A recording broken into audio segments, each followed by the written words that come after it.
हरिः ओम श्री गुरुभ्यो नमः हरिः ओम पार्थाय प्रतिबोधितां भगवता नारायणेन स्वयं व्यासेन ग्रथितां पुराणमुनिना मध्ये महाभारतम् अद्वैतामृतवर्षिणीं भगवतीम् अष्टादशाध्यायिनीम् अम्ब त्वामनुसन्दधामि भगवद्गीते भवद्वेषिणीम् नमोऽस्तु ते व्यासविशालबुद्धे पुल्लारविन्दायतपत्रनेत्र येन त्वया भारततैलपूर्णः प्रज्वालितो ज्ञानमय प्रदीपः प्रपन्नपारिजाताय स्तोत्रवेत्रैकपाणये ज्ञानमुद्राय कृष्णाय गीतामृतदुहे नमः। सर्वोपनिषदो गावः दुग्धा गोपालनन्दनः पार्थो वत्ससुधीर्भोक्ता दुग्धं गीतामृतं महत् वसुदेवसुतं देवं कंसचाणूरमर्दनं देवकी परमानन्दं कृष्णं वन्दे जगद्गुरुं भीष्मद्रोणतथा जयद्रथजना गान्धारनीलोत्पला शल्यग्राहवती कृपेण वहने कर्णेन वेलाकुला अश्वत्थामविकर्णघोरमकरा दुर्योधनावर्तिनी सोत्तीर्णा खलु पाण्डवैरणनदी कैवर्तकः केशवः पाराशर्यवचः सरोजममलं गीतार्थगन्धोत्कटं नानाख्यानककेसरं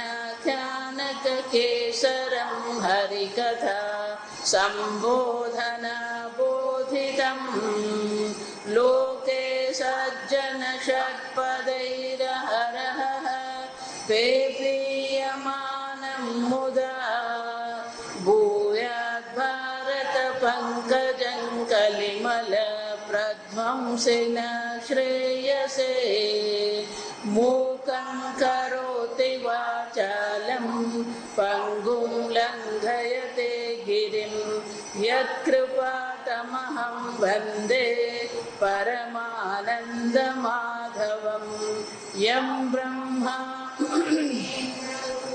मरुतः स्तुन्वन्ति दिव्यैस्तवैः वेदैः साङ्गपदक्रमोपनिषदैः गायन्ति यं सामगाः ध्यानावस्थिततद्गतेन मनसा पश्यन्ति यं योगिनः यस्यान्तं न विदुःसुरासुरगणाः देवाय तस्मै नमः। ॐ सहना भवतु सहनौ भुनक्तु सह वीर्यङ्करवावहै तेजस्विनावधीतमस्तु मा विद्विषावहै।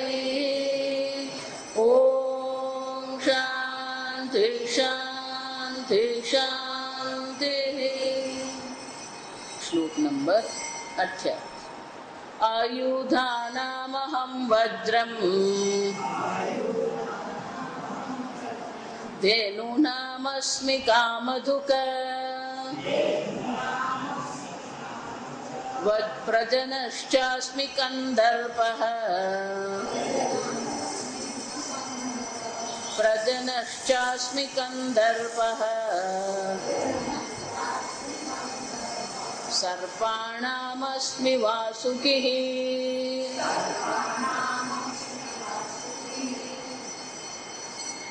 આયુધાનામહં વજ્રમ. આપણે જોયું કે સર્વ આયુધોમાં વજ્ર હું છું. એ જ રીતે ધેનુ નામ અસ્મિ કામધુક. આ કામધેનુ પણ હું જ છું. હવે કે છે પ્રજનશ્ચાસ્મિ કંદર્પઃ. કંદર્પ એટલે કામના દેવતાનું નામ છે કંદર્પ. તો કંદર્પ હું છું. કેમ? આ પ્રજોત્પત્તિ કરાવનાર જે છે, પ્રજોત્પત્તિ કરાવનાર કામ ભગવાન કે છે હું છું. જો આગળ પણ ભગવાન કહી ગયા, 7મા અધ્યાયમાં ભગવાને કીધું ધર્મ અવિરુદ્ધોસ્મિ કામોસ્મિ ભરતર્ષભ. ત્યાં કામ એટલે ઈચ્છા છે. જો વિચાર, અહીંયા કામ એટલે શું છે? પ્રજનશ્ચાસ્મિ કંદર્પઃ. પ્રજન ઉત્પન્ન કરવાની જે કામ જે છે ભગવાન કે છે એ કંદર્પ હું છું. કંદર્પને કારણે જ આપણા મનમાં એક કામના જાગે છે, જેને કારણે પ્રજોત્પત્તિ થઈ શકે. અને એટલે શંકરાચાર્યજી કહે છે પ્રજનયિતા અસ્મિ કંદર્પઃ કામઃ.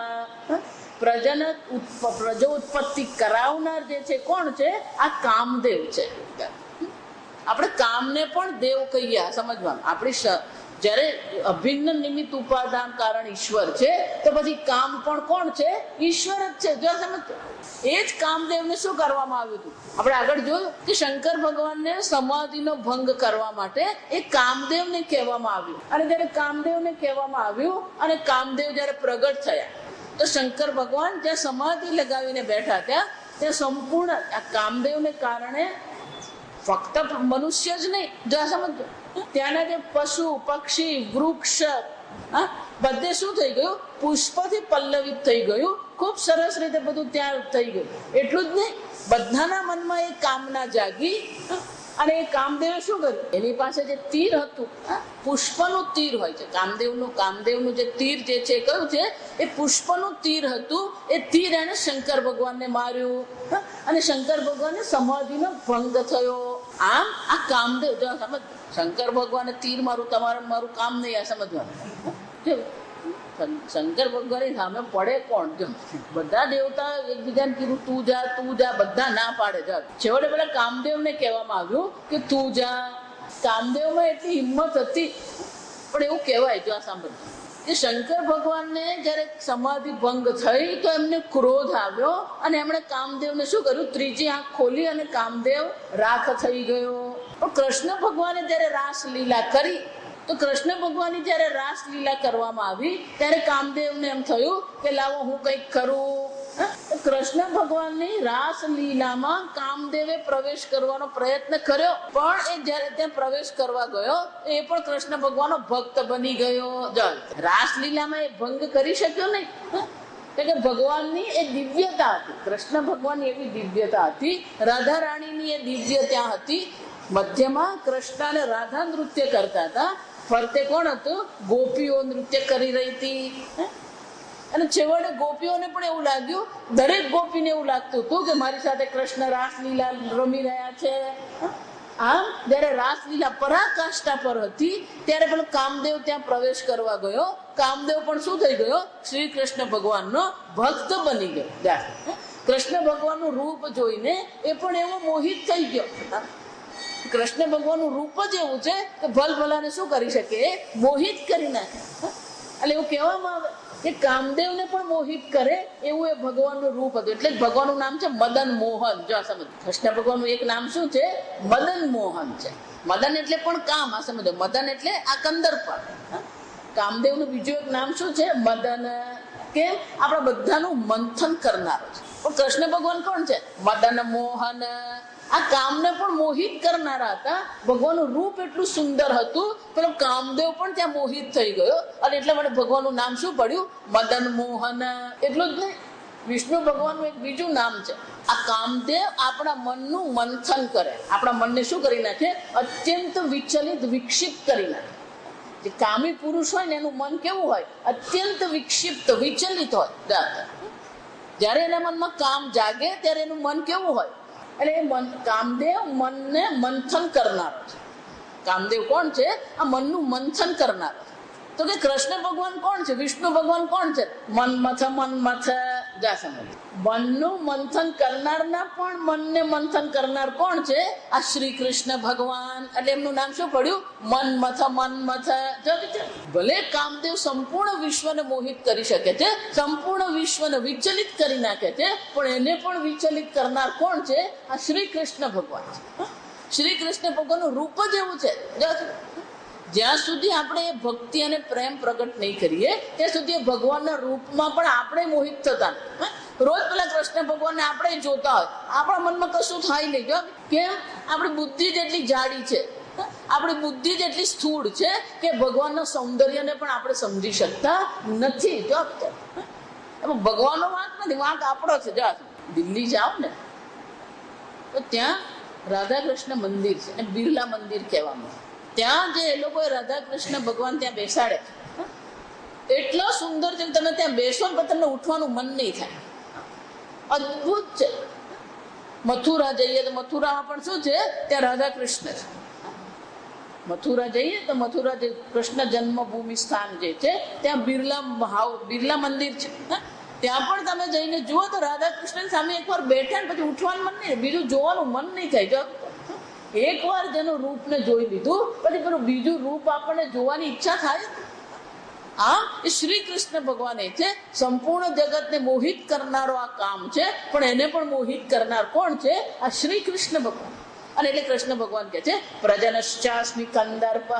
આ કંદર્પ પણ હું જ છું, અને કંદર્પને પણ મનમથ કરનારો, એના મનને પણ મંથન કરનારો હું છું. આમ શ્રી કૃષ્ણ ભગવાન કહી રહ્યા છે કે કામદેવ પણ હું જ છું, કારણ કે એ પણ જરૂરી છે. જો સમજ, કામદેવ વિના પ્રજોત્પત્તિ થાય ને. અને એટલે કે છે પ્રજનશ્ચ પ્રજનયિતામસ્મિ કંદર્પ કામઃ. એટલું જ નહીં, સર્પાણામસ્મિ વાસુકી. 3 પ્રકારના સાપ હોય. સમજો બરાબર.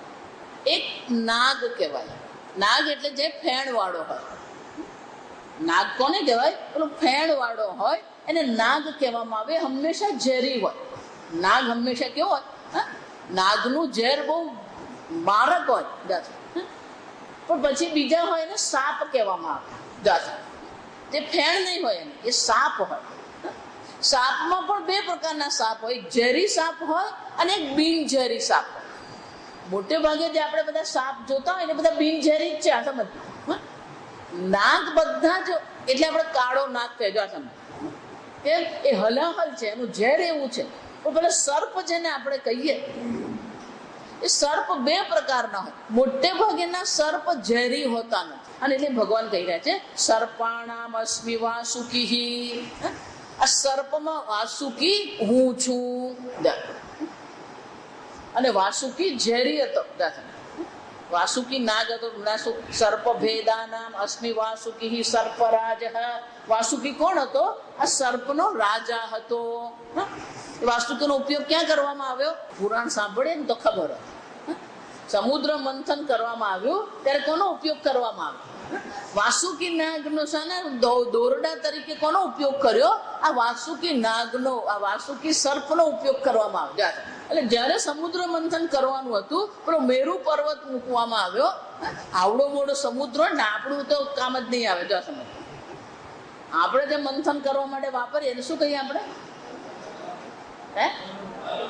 વલોણું. આપણું વલોણું કોઈ કામ નહીં આવે. સમુદ્ર આટલો વિશાળ સમુદ્ર હોય તો કે વલોણું કોને બનાવ્યું? પેલો મેરુ પર્વત ને વલોણું બનાવવામાં આવ્યું. પેલું મેરુ પર્વત નું વલોણું તો બનાવ્યું, પણ દોરડું ક્યાંથી લાવવું આવડું? દોરડું કોને બનાવ્યા? આ વાસુકી નાગ ને દોરડું બનાવવામાં આવ્યા. વાસુકી ને દોરડું તો બનાવે. અસુરો કે અમે કઈ પૂંછડી પકડીએ નહીં, અમે તો મુખ જ પકડીએ. દેવતાઓ કે તમારી ઈચ્છા. જ અસુરે શું કહ્યું? આ પૂંછડી અમે નહીં પકડીએ. એટલે મુખ બાજુ કોણ રહ્યું? દાનવો રહ્યા. અને દેવતાઓ કઈ બાજુ રહ્યા? આમ પુચ્છ બાજુ રહ્યા. મંથન શરૂ થયું તો પેલો અંદર બેસવા માંડ્યો. પર્વત રહેવો જોઈએ, પણ રેતીના દરિયાની રેતીમાં પર્વત શું થતો હતો? અંદર ઉતરી જતો. અને એટલા માટે વિષ્ણુ ભગવાને કુર્મ અવતાર ધારણ કર્યો, અને કુર્મ અવતાર કરીને શું કર્યું? પેલા નીચે રહ્યા મેરુ પર્વતને ટેકો આપ્યો જ્યાં, અને પછી મંથન કરવામાં આવ્યું. પણ જ્યાં પેલું વાસુકી સર્પથી મંથન કરવામાં આવ્યું તો શું થયું? પેલો બાપડો બિચારો તો એના મુખમાંથી બધું ઝેર ઓકવા માંડ્યો. ના બધું ઝેર કોને મળતું હતું? પેલો દાનવો પસ્તાયા જ્યાં કે આ પૂછડી લીધી હોત તો સારું થાય. હંમેશા એટલે કહું, જે જીવનમાં બને ને એને સ્વીકારવા. પછી આપણા સંકલ્પથી ચાલે પછી આવી હાલત જ થાય. આમ સર્પરાજ જે હતા સમુદ્ર મંથન માટે એમને દોરડા તરીકે એનો ઉપયોગ કરવામાં આવ્યો હતો. ભગવાન કહે છે સર્વ સર્પોમાં વાસુકી હું છું. તો કે નાગમાં કોણ છે? અનંતશ્ચાસ્મિ. શ્લોક વાંચવાનો બાકી છે. અનંતશ્ચાસ્મિ નાગાનામ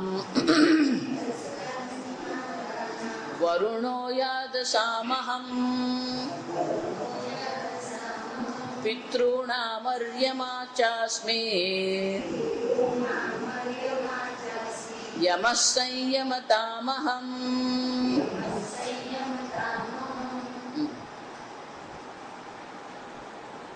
અનંતશ્ચાસ્મિ નાગાનામ. આ સર્વ નાગ દેવતાઓ જે છે એ સર્વ નાગ દેવતાઓમાં અનંત નાગ હું છું.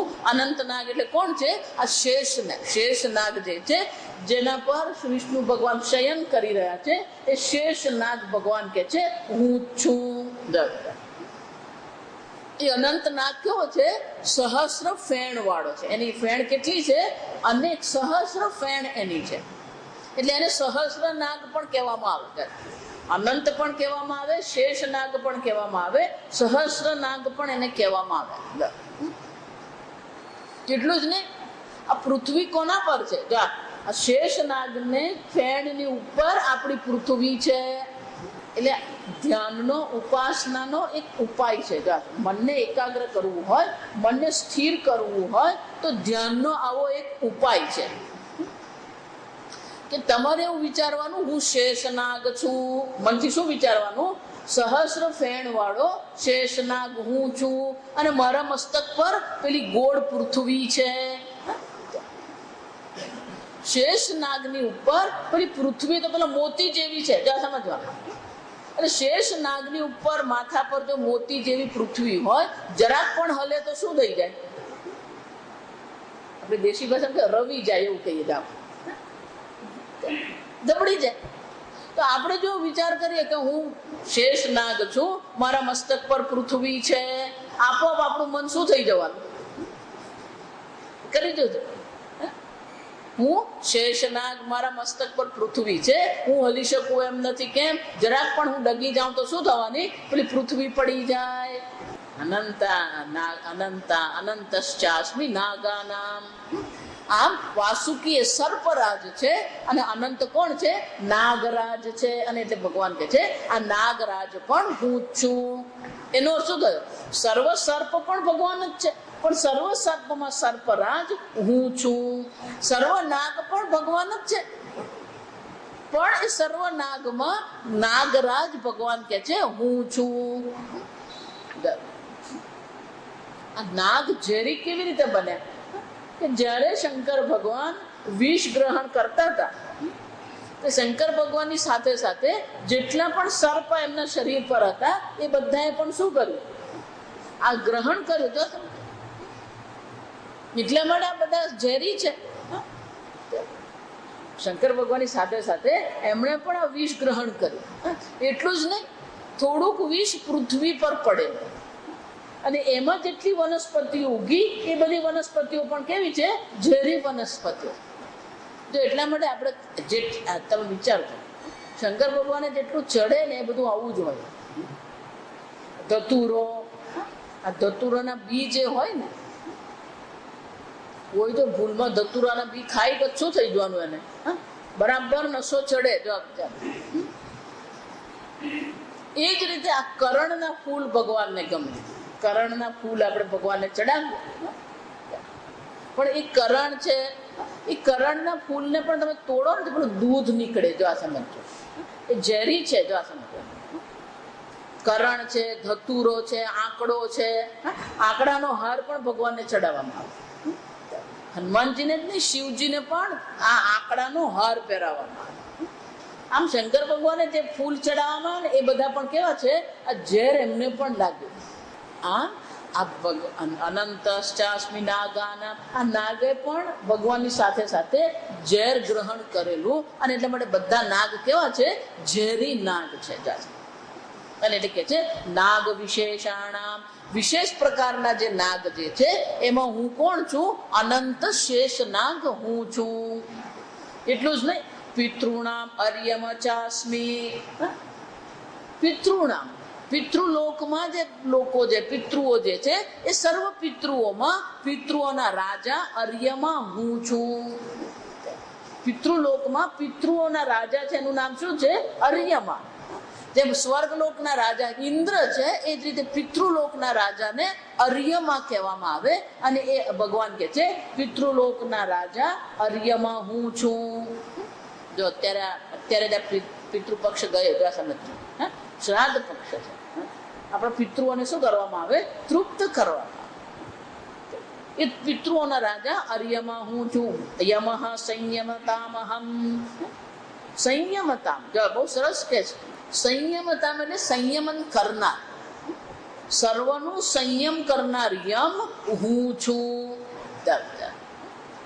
ભગવાન બે વાર કે છે. આ સમજ, મૃત્યુ જુદા પ્રકારથી ભગવાન કે છે. અહીંયા તો કોણ કે છે? આ યમરાજ કોણ છે? એ ધર્મરાજ છે. જો આ સમજ, યમરાજ કોણ છે? ધર્મરાજ, સર્વનું નિયમન કરનાર છે. સર્વનું નિયમન એ યમરાજે કરી રહ્યા છે. સર્વ એમના નિયમનની અંદર જ છે. એટલા માટે યમ કહેવામાં આવે. યમરાજ કેમ કહેવામાં આવે? કારણ કે એ સર્વનું શું કરી રહ્યા છે? સંયમન કરી રહ્યા છે. જો એટલા માટે હું કહું, તમે ગમે એટલું કરો ને પણ યમરાજાને ધર્મથી કોઈ છટકી શકે એમ નથી. ગમે એટલું તમે કરો ને એ યમરાજા. એકવાર એવું થયું, જો સાંભળો, એક પક્ષી નાનું બચ્ચું હતું, પણ એ જીવવાનું નતું, એનું મૃત્યુ નિશ્ચિત હતું. પણ એના મૃત્યુમાં એવું લખ્યું હતું કે એનું મૃત્યુ જંગલમાં નથી, એનું મૃત્યુ દરિયા કિનારે છે. પણ એ હતું ક્યાં? પેલું જંગલમાં. એટલે પેલા યમરાજા વિચાર કરે કે મારે એને મારવાનું છે, પણ ક્યાં મારવાનું છે? દરિયા કિનારે. પણ એ બેઠું છે ક્યાં? પેલું જંગલમાં. એટલે યમરાજા વિચાર કરે કે આ તો કઈક ભગવાનને વ્યવસ્થામાં કઈક ખબર પડતી નથી. એટલે હજી સમય થયો નતો, ત્યાં સમજો મૃત્યુનો સમય નતો થયો. પણ એમણે વિચાર્યું કે આ બચ્ચું અહીંયા બેઠું છે, પણ એને મારે ક્યાં મારવાનું છે? દરિયા કિનારે. હજી યમરાજા વિચાર કરે ને ત્યાં જ પેલું ગરુડ આવ્યો અને ગરુડે પેલા બચ્ચુને શું કર્યું? પકડી લીધું. પકડીને ગરુડ ઉડી ગયો. પણ એ બચ્ચુને ઉડીને જયારે ગરુડ ઉડ્યા તો એની જે માં ત્યાં બેઠી હતી ને એની પાછળ ઉડી. અને એની માએ શું કર્યું? પેલા ગરુડને ચાંચ મારી. ચાંચ મારીને એટલે પેલા ગરુડના નખમાંથી પેલું બચ્ચું દરિયા કિનારે પડ્યું. જશે. એનો અર્થ શું થયો? મૃત્યુ તમને ગમે ત્યાં થવાનું હોય ને તમને ત્યાં લઈ જાય. જો આ વિચાર, આપણે ગમે એટલું આયોજન કરીએ પણ ભગવાન બધું ગોઠવી જ રાખ્યું હોય. જેવું એ ત્યાં પડ્યું ને એટલે યમરાજા આવી ગયું. જો અને ત્યાં મૃત્યુનો, તમે ગમે એટલું છુપાવવાનો પ્રયત્ન કરો ને, ગમે એટલું ભાગવાનો પ્રયત્ન કરો, યમરાજથી કોઈ છુપાવી શકાય. યમરાજાથી છુપાવવું હોય ને તો એક જ ઉપાય, અને કયો છે? શિવ ભગવાન. માર્કંડેય પુરાણ તો ખબર ને? માર્કંડેય ના મૃકુંડ, જો આ સમજ, એ મૃકુંડ ના પુત્ર માર્કંડેય, મૃકુંડ ઋષિ ને, મૃકુંડ ઋષિ ને, અને બાળકો નતા. તેમને ઈચ્છા થઈ કે અમને બાળકો હોય, એટલે શિવ ભગવાનની એમણે શું કરી? આરાધના કરી. શંકર ભગવાન પ્રગટ થયા અને શંકર ભગવાને કહ્યું આમ તો તમારે જીવનમાં તમારા પ્રારબ્ધમાં બાળક નથી, પણ તમે આટલી બધી તપશ્ચર્યા કરી છે, તો તમારા તપશ્ચર્યાના પુણ્ય રૂપે હું તમને શું કરું, એક બાળક આપું. પણ તમારી પાસે બે વિકલ્પ છે. એક છે અલ્પાયુષ્ય હશે પણ અત્યંત બુદ્ધિશાળી, પણ બીજો હશે એ દીર્ઘાયુષ હશે પણ અલ્પ બુદ્ધિ હશે. બુદ્ધિશાળી હશે તો અલ્પાયુષ્ય હશે, દીર્ઘાયુષ હશે તો શું છે, અલ્પ બુદ્ધિ હશે. એટલે માતા પિતા બંને જણાએ વિચાર કર્યો કે ભલે ને અલ્પાયુષ હોય પણ હોવો જોઈએ બાળક કેવો, દીર્ઘાયુ નહીં જોઈએ અમને, ભલે અલ્પાયુષ હોય પણ બુદ્ધિશાળી બાળક જોઈએ. એટલે શંકર ભગવાને કીધું તથાસ્તુ. એમને ત્યારે બાળકનો જન્મ થયો, તો બાળપણથી એને શંકર ભગવાનનું શું કરવામાં આવ્યો, સંસ્કાર આપવામાં આવ્યો. રોજ એને ભગવાનની પાસે ભક્તિ કરાવી. અને જયારે સમજતો થઈ ગયો ત્યારે એને કહેવામાં આવ્યું કે આટલા વર્ષ તને થશે ત્યારે યમરાજા તને લઈ જશે. આમ એને મૃત્યુ માટે પણ એને શું કરી દીધો, તૈયાર કરી દીધો. આ માર્કંડ મુનિને એના માતા પિતાએ શું કર્યું, મૃત્યુ માટે તૈયારી કરાવી. પણ એને બાળપણથી તો શંકર ભગવાનના સંસ્કાર આપવામાં આવ્યા. અને સંસ્કારને કારણે શું થયું, જ્યારે એને ખબર પડી કે હવે મારું મૃત્યુ નજીક છે, એ શંકર ભગવાનના મંદિરમાં જઈને બેસી ગયા અને શિવલિંગને એમણે શું કર્યું, ભેટી લીધું. જો આ સમય હવે યમરાજા આવ્યા ખરા, પણ યમરાજા પેલા શંકર ભગવાનના મંદિરમાં પ્રવેશ કરી શકે નહીં. એટલે એમણે વિચાર કર્યો કે હવે કરું શું, કારણ કે મંદિરમાં મારાથી પ્રવેશ કરાય નહીં. કારણ કે ભગવાન કોણ છે, શંકર ભગવાન કાળના પણ કાળ છે. જો આ સમજો. એટલે ઉજ્જૈનમાં શું કહેવામાં આવે, મહાકાલેશ્વર. એટલે એમણે વિચાર્યું કઈ નહીં, મારો પાસ છે, હું શું કરું, પેલો પાસ હું નાખું. પણ ભગવાનને પાસ જયારે નાખે તો શું થવાનું, માર્કંડેયની સાથે સાથે શું થવાનું, પેલું શિવલિંગને પણ પાસ લાગે. યમરાજાને ખ્યાલ નહીં આવ્યો. જો આ સમજો કે હું જે પાસ નાખીશ તો શું થશે. એમણે પેલો માર્કંડેય પર પાસ નાખ્યો, પણ છેવટે પાસ કોની સાથે પડ્યો, પેલો શિવલિંગ પર પણ ગયો. જ્યાં શિવલિંગ પર મૃત્યુનો પાસ પડ્યો, શંકર ભગવાન શું થઈ ગયા, ત્યાં પ્રગટ થઈ ગયા. શંકર ભગવાન પ્રગટ થઈ ગયા અને યમ રાજાને શું કરવામાં આવ્યું, મારવા તૈયાર થઈ ગયા. કેમ, મારા ભક્તને તું સ્પર્શી શકે નહીં. તો એટલા માટે આપણે મૃત્યુંજય મંત્ર કરીએ. જો વિચાર, મૃત્યુંજય મંત્ર આપણે ગુજરાતીમાં કર્યું છે, અનાયાસે અને મરણમ. પછી શું છે, વિના વ્યાધિ જીવનમ. ભગવાનને પ્રાર્થના કરીએ ને તો આવી પ્રાર્થના કરે, અનાયાસે અને મરણમ. મરણમ તો બધાનું જ છે. જો આ સમજો, પણ ભગવાને શું કહેવાનું, અનાયાસે અને મરણમ વિના વ્યાધિ જીવનમ. માગવું ને તો આવું માગવાનું. આ સમજો, બાકી બધાનું જ જીવન છે, બધાએ મરવાનું જ છે. મારા દાદી હતા ને હંમેશા કહેતા, કોઈ અમરપટો લઈને આવ્યું નથી. એમના કેટલાક વાક્યો હતા ને બહુ મજા. બિચારા ભણેલા ગણેલા ને આ સમજો. અને અમે કંઈ પણ કહીએ, દાદી વા નહીં ખાવાનું. એક વાર પેલો હાર્ટ એટેક આવી ગયો એટલે પછી આપણે કાળજી રાખવી પડે. એટલે અમે એવું કહીએ કે દાદી આ નહીં ખાવાનું. ભાઈ કોઈ અમરપટો લઈને આવ્યો નથી, તું મને ખાવા દે.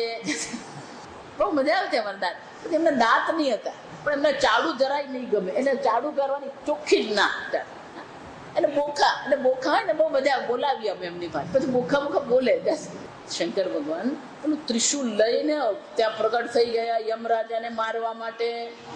ત્યાં ઇન્દ્ર આવ્યા અને કહ્યું કે ભગવાન છોડી દો, યમને જો તમે મારી નાખશો તો પછી આ જગતનું સંચાલન કોણ કરશે. કેમ, સંયતામસ્મી. સર્વનું સંયમન કરનાર કોણ છે, આ યમરાજા છે.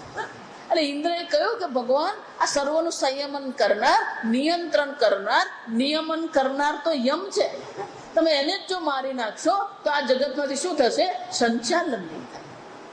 અને એટલે ભગવાને કહ્યું કે ભલે હું એને છોડી દઉં છું, પણ બીજી વાર એને કે કરવાનું નહીં. જો આ સમજ, એક વાર ભૂલ માફ. જો આ સમજ, હવે ગુજરાતીમાં જ કહીએ, એક વાર ભૂલ કરે શું કરવાની હોય, માફ કરે. પણ બીજી વાર કરે ને, પહેલી વાર કરીએ એને ભૂલ કહેવાય, બીજી વાર કરે એને દોષ કહેવામાં આવે. સમજજો. પહેલી વાર જ એને ભૂલ કહેવાય, બીજી વાર કરીએ શું કહેવાય? એને દોષ કહેવામાં. અને એટલા માટે આ યમ છે. યમઃ, ભગવાન કહે છે આ યમ હું છું, સર્વનું સંયમન કરનાર હું છું. આ સંપૂર્ણ જગત કોને કારણે ચાલી રહ્યું છે? આ ધર્મને કારણે, સંયમને કારણે. દરેક જણ જો પોતપોતાની રીતે જીવવા માંડે, દરેક જણ જો પોતપોતાની રીતે ખાવા પીવા માંડે, તો આ જગતની કોઈ વ્યવસ્થા રહે જ નહીં. આ સમજ, દરેક આ સંયમમાં રહે છે. ધર્મની મર્યાદા છે, મર્યાદાને કારણે આ જગત ચાલી રહ્યું. જો આ જગતનું સંચાલન કરવું હોય તો ધર્મ, એટલા માટે ધર્મને શું કહેવાય? ધરતી ઇતિ ધર્મ. જે સર્વને ધારણ કરે એને શું કહેવામાં આવે? ધર્મ કહેવામાં આવે. સર્વને ધારણ કરનાર આ ધર્મ છે. અને યમરાજ કોણ છે? ધર્મરાજ. યમરાજનું બીજું નામ શું છે? ધર્મરાજ. અને એક ધર્મરાજના પુત્ર કોણ હતા? બધું યાદ રાખવાનું. ધર્મરાજના પુત્ર કોણ હતા? યુધિષ્ઠિર. એટલે યુધિષ્ઠિરને પણ શું કહેવામાં આવે? ધર્મરાજ કહેવામાં આવે. યુધિષ્ઠિરને પણ શું કહેવામાં આવે? ધર્મરાજ કહેવામાં આવે, કારણ કે એ ધર્મરાજના પુત્ર હતા. અને યુધિષ્ઠિર પણ પોતે કેવા હતા? ધર્મનિષ્ઠ હતા, કારણ કે ધર્મરાજના પુત્ર હતા. એટલે કોણ હતા? ધર્મનિષ્ઠ હતા. કોઈ પ્રકારે ધર્મનું પણ ઉલ્લંઘન કરવા તૈયાર નતા. સર્વનું સંયમન કરનાર યમ છે. જો આ સમજો, આપણે જે યમ રાજાને ઓળખીએ ને મૃત્યુ તરીકે ઓળખીએ, એ અલગ છે. ખરેખર યમ રાજા એ કોણ છે? એ મૃત્યુના દેવતા ખરા, પણ ખરેખર એમનું સ્વરૂપ તો કયું છે?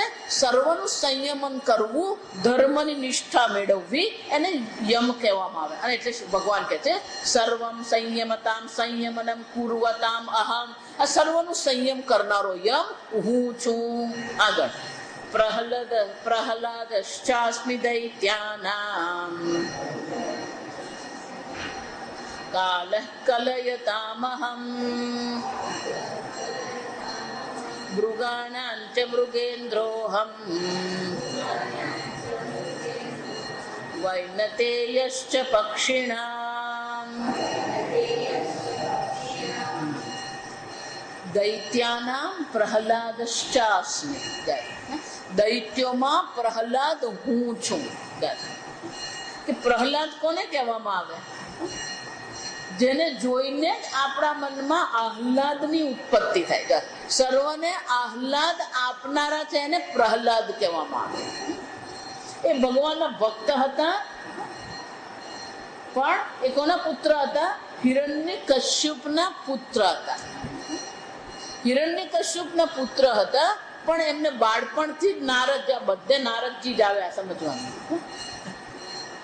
ગમે એ કરીએ ને પણ છેવટે નારદજી જ આવીને ઉભા રહી જાય. સમજવાનું.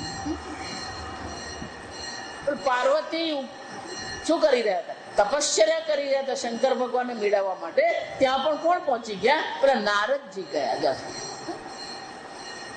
અને ત્યારે પાર્વતીજીએ કીધું હું શંકર સાથે વિવાહ કરીશ, ત્યારે માતા પિતા તૈયાર નહીં હતા. ત્યારે પણ એમને સમજાવવા માટે કોણ ગયા? નારદજી ગયા. નારદજી એમની માતાને સમજાવવું પડ્યું કે તમે જે રીતે શંકર ભગવાનને સમજો છો એ શંકર ભગવાન નથી. એ જ રીતે આ પ્રહલાદને પણ જ્યારે માતા ગર્ભવતી હતી ત્યારે નારદજી ત્યાં ગયા અને નારદજીએ મંત્ર આપ્યો, ઓમ નમો નારાયણાય, ઓમ નમો નારાયણાય. આ હિરણ્યકશ્યપના પુત્ર પ્રહલાદ હતા, પણ એ ભગવાનના ભક્ત હતા. દૈત્યના રાજા હતા, પણ કેવા હતા? એ ભગવાનના ભક્ત હતા. અને એટલે ભગવાન કહે છે આ સર્વ દૈત્યોમાં પ્રહલાદ હું છું. અને એ જ પ્રહલાદ, જો આપણે બધી કથા ખબર જ છે, પ્રહલાદને મારવા માટે એમના પિતાજી અનેક પ્રકારના ઉપાય કર્યા. એમને દરિયામાં ફેંકી દીધા, એમને પર્વત પરથી ફેંકી દીધા. કોઈ પણ પ્રકારથી એમનું મૃત્યુ થયું નહીં. ભગવાન એમની સદા શું કરતા હતા? રક્ષા કરતા. એટલું જ ને, એ રમતા હતા ને તો એ ભગવાન જ રમતા. પેલા બાળકોને ભેગા કરે, પછી ઓમ નમો નારાયણ બોલાવડાવે, પછી પેલું ભગવાનની મૂર્તિ બનાવે, પછી ભગવાનની માટીમાંથી શું કરતા? માટીમાંથી પેલું લક્ષ્મી નારાયણ બનાવે અને પછી ભગવાનની પૂજા કરાવે બધા પાસે. આમ બાળપણથી નહીં, ગર્ભથી જે કોના ભક્ત હતા? ભગવાનના ભક્ત હતા. અને એટલે ભગવાન કહે છે દૈત્યાનામ પ્રહલાદશ્ચાસ્મિ, દૈત્યોમાં પ્રહલાદ હું છું. અને છેલ્લે શું થયું? એમના પિતાજીએ હોલિકાને કહ્યું, શું કરો? તને તો અગ્નિનો શું છે? આશીર્વાદ છે. અગ્નિના આશીર્વાદ છે. અગ્નિ તને નહીં બાળે એટલે તું શું કર? એને ખોળામાં લઈને બેસી જા. પણ અગ્નિએ કહ્યું કે ભગવાનના ભક્તને કોઈ હું સ્પર્શ કરી શકું એમ નથી, અને જે ભગવાનના ભક્તનો નાશ કરવાનો વિચાર કરે એનો હું નાશ કરી દઉં છું. અને એટલા માટે જયારે હોલિકા દહન કરવામાં આવ્યું તો પ્રહલાદ બચી ગયા. અને શું થયું? પેલી હોલિકા, એટલા માટે આપણે હોલિકા દહન કરીએ, સમજ, હોલિકા દહન કરીએ આપણે, પણ શાના માટે કરીએ? એ ભક્ત પ્રહલાદને યાદ કરીએ. આપણી ભક્તિમાં શ્રદ્ધા વધે એટલા માટે હોલિકા દહન છે, આ સમજ. પણ આપણે તો હોલિકા દહન શાને માટે? માતાજીમાં બટાકા બાફી લાવ્યા, એ વસ્તુ જ કરીએ જો આવી. આમ છેવટે શું થયું? પ્રહલાદ બચી ગયા.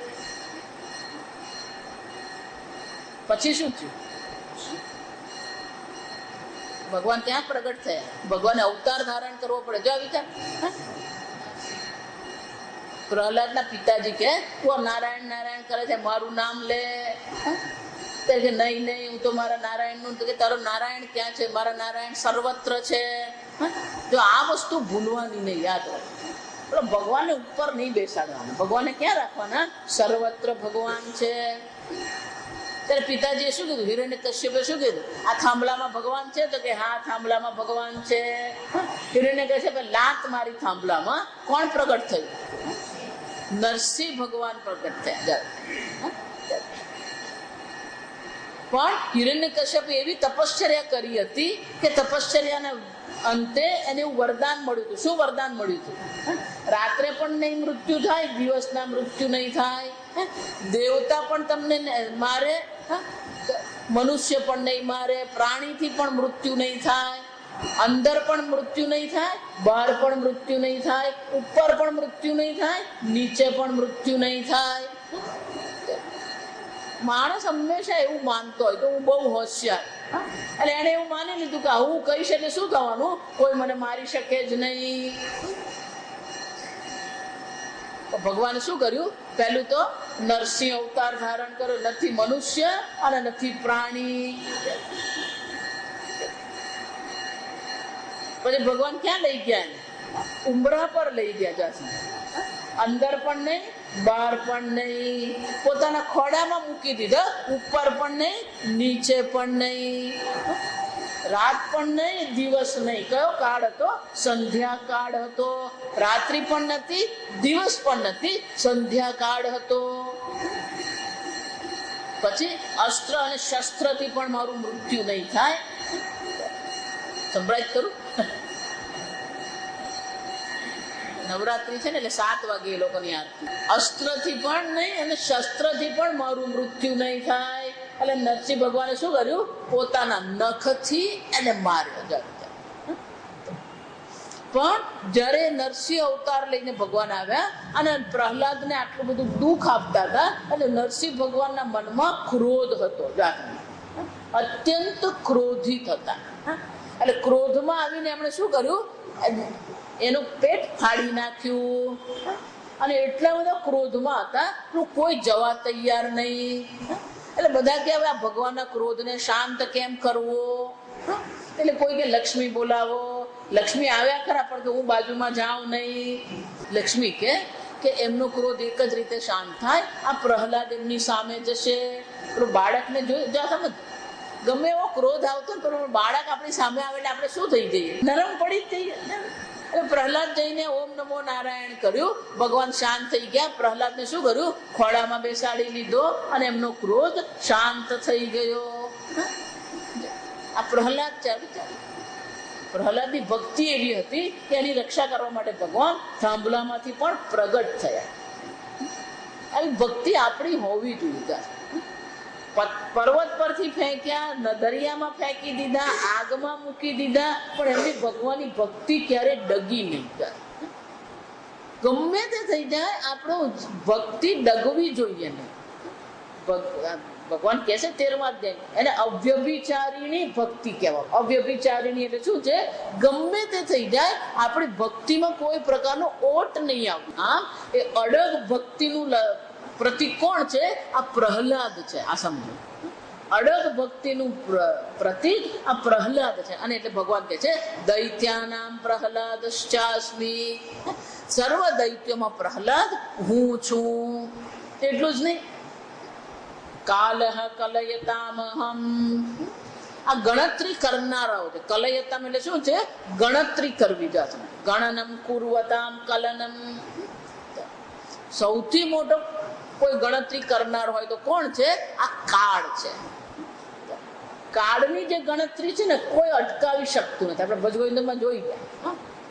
સાયં પ્રાત યામિન્યૌ દિન્યામિન્યૌ સાયં પ્રાતઃ શિશિર વસંતૌ પુનરાયાતઃ. દિન યામિની, યામિની એટલે રાત્રિ. દિન્યામિન્યૌ સાયં પ્રાતઃ, દિવસ રાત, સવાર સાંજ, શિશિર વસંત. શું થાય છે? પુનરાયાતઃ કાલઃ ક્રીડતી. આ કાલની ગણના શું છે? ચાલુ જ રહે. પેલો ઘડિયાળનો કાંટો અટકે નહીં. આ સમજો, ઘડિયાળ તો શું કરતી રહેવાની? એ ટીક ટીક કરતી જ રહે. આપણે બહુ સરસ વાક્ય આવી જશે કે ઘડિયાળમાં કાંટા હોય છે, એટલા માટે પૂછવામાં આવે કેટલા વાગ્યા. ગુજરાતી ભાષા આપણી બહુ સરસ. આ સમજો, ઘડિયાળમાં કાંટા હોય છે એટલે પૂછવામાં આવે કેટલા વાગ્યા. 3 વાગ્યા, 6 વાગ્યા. આપણને વાગતા રહે પણ કઈ અસર નથી. જા સમજો, ભગવાન કહે છે આ ગણના કરનારામાં શ્રેષ્ઠ કોણ છે? આ કાળ છે. કાળની ગણતરી કોઈ અટકાવી શકે એમ છે જ નહીં. એટલે શાસ્ત્રમાં બહુ સરસ કહેવામાં આવે, નદીનું પાણી અને કાળની ક્ષણ પાછા આવતા નથી. એકવાર નદીનું પાણી વહી ગયું, એ પાછું નહીં આવે. એ જ રીતે કાળની ક્ષણ ગઈ, એ પાછી આવતી નથી. અને એટલે શંકરાચાર્ય શું કહે છે? કાલ ક્રીડતી ગચ્છતિ આયુઃ. આ કાળ રમત કરી રહ્યો છે અને તમારું આયુષ્ય શું થઈ રહ્યું છે? ઓછું થઈ રહ્યું. જો એટલા માટે કહું, આ વરસગાંઠ ઉજવવાનું મૂર્ખતા છે. આ સમજો, બોલો વરસગાંઠ ઉજવે પણ આજે તું 60 નો થયો, એનો શું થયું? પેલા 60 વર્ષ પૂરા થયા. જો આ વિચાર, આજે એની ભક્તિના ઠેકાણા નથી, એના શાસ્ત્રના ઠેકાણા નથી, એના શરીરના ઠેકાણા નથી. જો અને પેલો ઉજવે. ઉજવણી ક્યારે કરવાની? કઈ વિશેષ સિદ્ધિ હોય તો. 60 વર્ષે એને કઈ સિદ્ધિ મેળવી? માતાજી મારી પાસે 50 લાખ છે, એના 50 લાખ કશું નથી. આ સમજ. એટલે ભગવાન શું કે છે? આ ગણતરી કરનારાઓમાં કાળ હું છું. આ ભગવાન ગણતરી કરતો જ રહે, કોઈ એક કાળને અટકાવી શકે એમ છે જ નહીં. પરીક્ષિત પણ જયારે મૃગયા કરવા ગયા અને ત્યાં પેલા કળિયુગનો પ્રવેશ થયો. કળિયુગ હતો, અધર્મનિષ્ઠ હતો. એનું રૂપ પણ ભયંકર હતું. કાળો હતો અને રૂપ પણ એવું ભયંકર હતું. એની આંખ પણ એટલી ભયંકર હતી. જયારે પરીક્ષિતે એને જોયો ત્યારે કહ્યું, તું કોણ છે? ત્યારે કાળે કળિયુગે કહી દીધું, હું કળિયુગ છું, તમારા રાજ્યમાં પ્રવેશ કરવાનો છું. ત્યારે પરીક્ષિતે કીધું કે હું છું ત્યાં સુધી કળિયુગનો મારા રાજ્યમાં પ્રવેશ નહીં થાય. ત્યારે કળિયુગ આ સંવાદ સાંભળવા જેવો છે. ભાગવતમાં આપણે કથા કરીએ, રૂકમિણી વિવાહ કરીએ એટલે આપણે એમ માનીએ કે મેં ભાગવત કથા સાંભળી. ત્યારે કળિયુગ અને પરીક્ષિતનો સંવાદ છે. ત્યાં કળિયુગ કહે છે કે હે પરીક્ષિત, હું કાળ છું. કળિયુગ છું પણ હું કોણ છું? કાળ છું. કાળને કોઈ અટકાવી શકે નહીં. તું પણ નહીં અટકાવી શકે, ભગવાન પણ મને અટકાવી શકે એમ નથી. કળિયુગનો પ્રવેશ તો થશે જ. ત્યારે પરીક્ષિતે કીધું નહીં, એમ નહીં, હું તને એમ પ્રવેશ નહીં કરવા. ત્યારે કળિયુગે કીધું કે તારે મને સ્થાન તો તારા રાજ્યમાં આપવું જ પડશે. ત્યારે કેટલા સ્થાન આપવામાં આવ્યા? જ્યાં મદિરા છે, જ્યાં પરસ્ત્રી ગમન છે, જ્યાં જૂઠ અસત્ય છે, અને જ્યાં જુગટું આપણે જુગટું જ કઈ ને ગુજરાત, હા, જુગાર.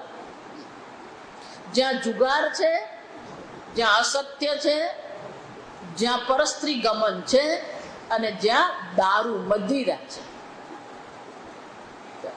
એટલે પરીક્ષિત કે હું આ 4 જગ્યા તને આપું, આ 4 જગ્યાએ તું રહે છે. જો એટલા માટે અત્યારે પણ કહેવામાં આવે કે આ 4 થી આપણે દૂર રહીએ તો કળિયુગ આપણા પર પ્રભાવ પાડી શકે નહીં.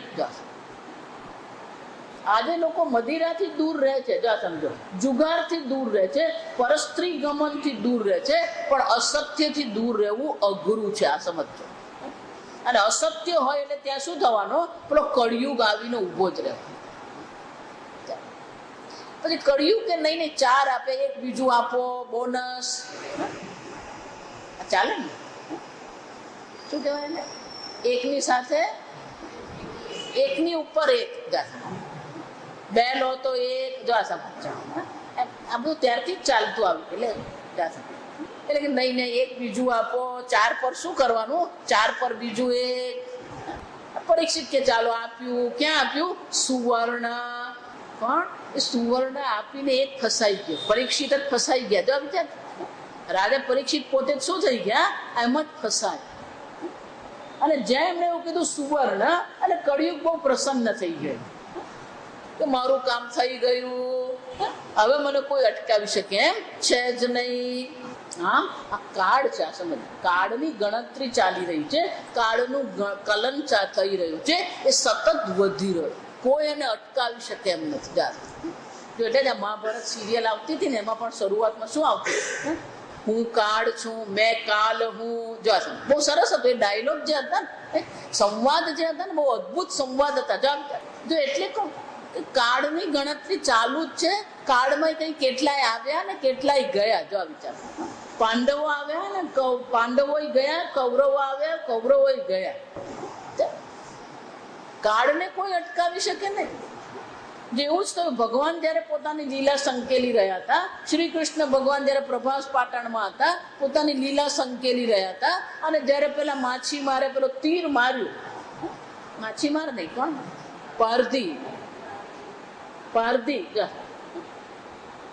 ત્યારે ઉદ્ધવજી ત્યાં પહોંચી ગયા, અને ઉદ્ધવજીએ કહ્યું, ત્યારે ભગવાને પણ ઉદ્ધવજીને જે ઉપદેશ કર્યો 11મા સ્કંદમાં, ત્યારે પણ ભગવાને આજ કીધું કે ઉદ્ધવ, કાળને કોઈ અટકાવી શકે નહીં. હું પણ કાળને અટકાવતો નથી. મારું કાર્ય પૂરું થઈ ગયું. હું પણ અહીંયા મારી લીલા સંકેલી લઈશ.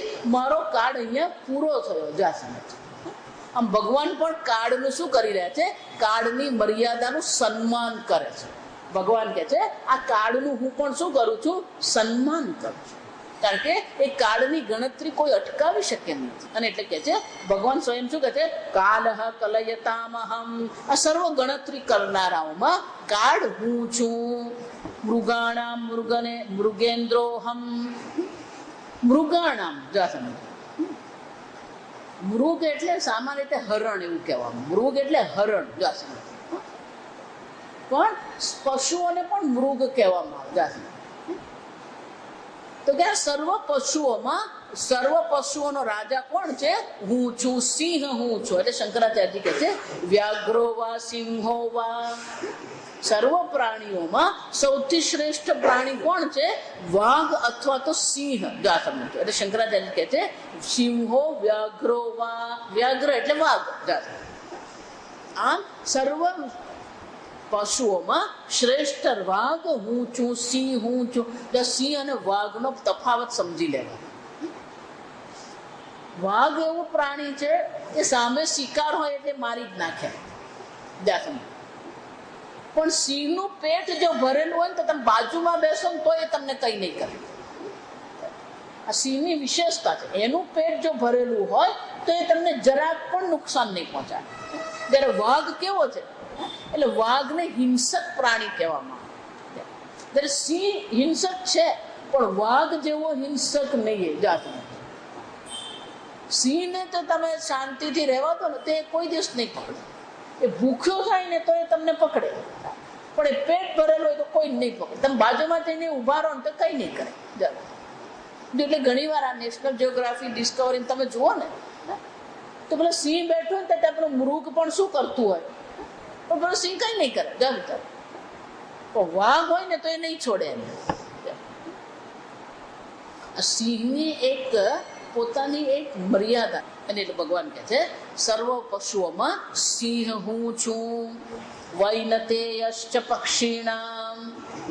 સર્વ પક્ષીઓમાં વૈનતેયશ્ચ, વૈનતેય એટલે ભગવાનનું ગરુડ. જો આ સમજો, વિષ્ણુ ભગવાનનું જે વાહન ગરુડ છે એનું નામ શું છે? વૈનતેયશ્ચ. કેમ? વનિતા સુત. શંકરાચાર્ય કહે છે વનિતાના એ પુત્ર છે એટલા માટે એનું નામ શું પડ્યું? વૈનતેયશ્ચ. એ વનિતાના પુત્ર વિનતા, વનિતાના વિનતા, વિનતાના પુત્ર જે છે ગરુડ જે છે, ગરુત્માન. એ ગરુડ હું છું. ગરુડ જેવી ગતિ કોઈની નથી. આ સૌથી શ્રેષ્ઠ ગતિ હોય તો કોની છે? આ ગરુડની ગતિ છે. આ ગરુડની અનેક વિશેષતાઓ છે. એ સર્વ પક્ષીઓમાં ગરુડ કેમ શ્રેષ્ઠ છે? આ ગરુડને અને સાપને નહીં બને આ સમજવાનું. ગરુડ અને નાગ અને સાપ શું છે? જન્મથી જ શત્રુ છે. એવી જ રીતે આ સાપ અને નાગને છે, એવી રીતે નાગ અને મોરને પણ શું છે? એવી જ રીતે નાગ અને આપણો શું કહેવાય, શું કહીએ? નોળિયો. હા, નાગ અને નોળિયો. નાગ અને નોળિયો, નાગ અને મોર અને નાગ અને ગરુડ, આ બધા શું છે? જન્મથી જ શત્રુ. પણ ગરુડની જે ગતિ છે, આ તમે ગરુડ જુઓ ને ઉડતા, એટલે બહુ સરસ વાત છે કે તમે જોજો ખૂબ વરસાદ પડતો હોય ને તો બધા પક્ષીઓ પણ હેરાન થાય, પણ એ ગરુડ છે ને ક્યારેય તમને હેરાન થતું નહીં જોવા મળે. કેમ? કે ગરુડ પાસે એવી શક્તિ છે, એ વાદળથી પણ ઉપર જતો રહે. એટલે એવું કહેવાય કે જીવનમાં જ્યારે પણ સમસ્યા આવે ને તો સમસ્યામાં બેસી નહીં રહેવાનું, પણ સમસ્યાથી શું કરી દેવાનું? ઉપર ઉઠી જાવ, બહાર નીકળી જાવ. આપણે શું કરીએ? પણ સમસ્યામાં બેસીને પછી સમસ્યાનો હલ શોધીએ, એ નહીં મળે. એમ ગરુડ પાસે એ શીખવાનું છે કે જ્યારે પણ સમસ્યા આવી તો તમે સમસ્યાની બહાર પહેલા નીકળી જાઓ, પછી તમને સમસ્યાનો હલ મળે.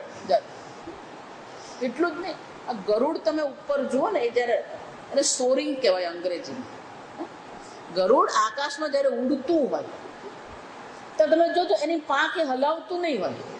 ગરુડ તમે જુઓ ને તો પાંખ હલાવ્યા વગર શું કરતું? એને ગ્લાઇડિંગ કહેવાય. એટલા માટે એને પાંખ હલાવી જ નહીં પડે. કેમ? કે પવન જે ઉપર હોય ને એ પવનનો પ્રવાહ જે હોય ને એ પવનના પ્રવાહમાં પ્રવેશ કરી જાય, એટલે પછી પવનના પ્રવાહમાં શું થાય?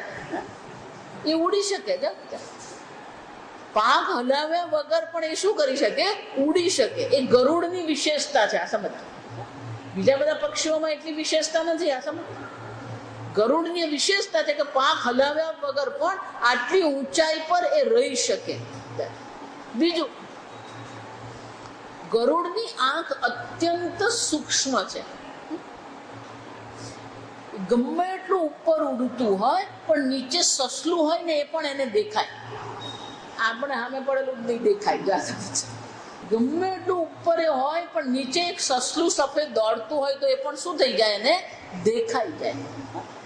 અને જ્યાં એને સસલું દેખાય, જો આ વિચાર કરો, આ ભગવાનની રચના છે ને અદ્ભુત છે, આપણને ખબર જ નથી પડતી. જો વિચાર, સસલું દોડી રહ્યું છે, ગરુડ ઉપર છે.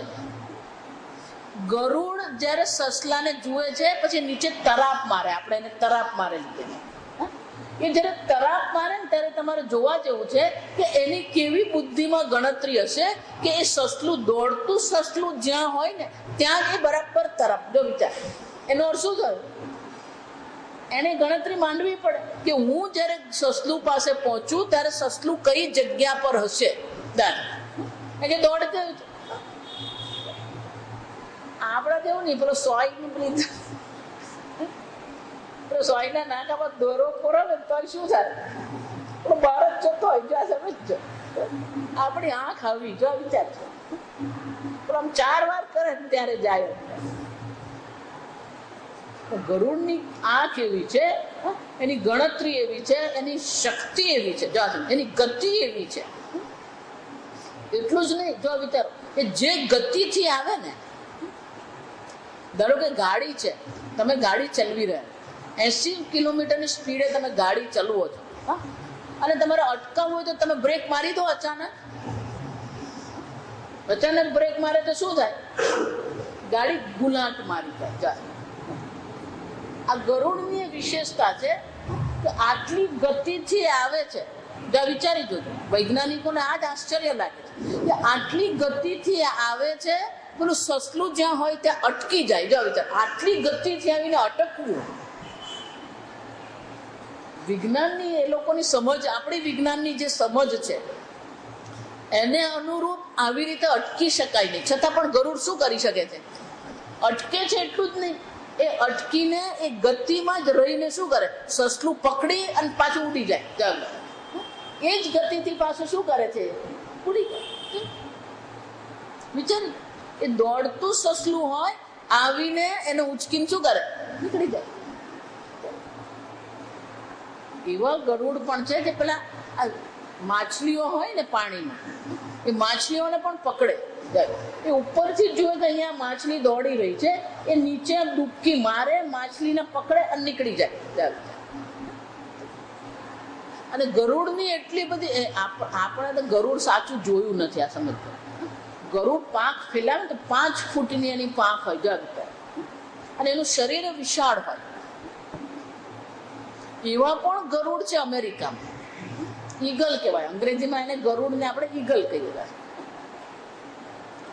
કે પેલા પહાડ પર પેલું બકરીનું બચ્ચું પહાડ પર હોય ને, તો એ ઉડીને જાય અને બકરાને બચ્ચાને એને નખમાં પકડી અને ઉડી જાય. જો વિચાર, આપણે એક ડોલ ઉચકીએ ને તોય આપણો હાથ તો હમણાઈ જાય. આમ કેમ ભગવાન કહે છે હું ગરુડ છું? કારણ કે ગરુડની આટલી બધી વિશેષતાઓ છે. અને એટલે ભગવાન કહે છે પક્ષીઓમાં ગરુડ હું છું. આગળ આપણે હજી ઘણું છે. ભગવાન આ બધી વિભૂતિઓ છે ને, ભલે તમને સંસ્કૃત યાદ નહીં રહે, પણ ગુજરાતીમાં પણ આ ભગવાનની વિભૂતિઓ યાદ રાખી હોય ને, તો આપણે જ્યારે જીવન જીવીએ ત્યારે બધું આપણને દેખાય. સિંહ જોઈએ તો કે આ ભગવાનની વિભૂતિ છે, સૂર્યનારાયણ જોઈએ તો આ બધી કોણ છે, ભગવાનની વિભૂતિઓ છે. આ ભગવાનની વિભૂતિઓનું આપણે શું કરતા રહીએ, ચિંતન કરતા રહીએ. બરાબર. એટલે હવે પછી આપણે ક્યાં તો નવેમ્બરના અંતમાં અથવા તો ડિસેમ્બરના પ્રારંભમાં આપણે મળીશું. બરાબર. ત્યારે આપણે આગળ ચાલીશું. ઓમ સ્વસ્તિ પ્રજાભ્ય પરિપાલયન્તામ ન્યાયેન માર્ગેણ મહિં મહિષાઃ ગોબ્રાહ્મણેભ્ય શુભમસ્તુ નિત્યં લોકા સમસ્તા સુખિનો ભવન્તુ કાલે વર્ષતુ પર્જન્યઃ પૃથ્વી સસ્યશાલિની દેશોऽયં ક્ષોભરહિતઃ બ્રાહ્મણા સન્તુ નિર્ભયાઃ. ઓમ સર્વેષાં સ્વસ્તિર્ભવતુ સર્વેષાં શાંતિર્ભવતુ સર્વેષાં પૂર્ણં ભવતુ સર્વેષાં મંગલં ભવતુ સર્વે ભવन्तુ સુખિનઃ સર્વે સન્તુ નિરામયાઃ સર્વે ભદ્રાણિ પશ્યन्तુ મા કશ્ચિદ દુઃખભાગ ભવેत्. અસતો મા સદ્ગમય તમસો મા જ્યોતિર્ગમય મૃત્યોર્મા અમૃતંગમય. ઓમ પૂર્ણમિદં પૂર્ણાત પૂર્ણમુદચ્યતે પૂર્ણસ્ય પૂર્ણમાદાય પૂર્ણમેવાવશિષ્યતે. ઓમ શાંતિ શાંતિ શાંતિ. હરિ ઓમ. શ્રી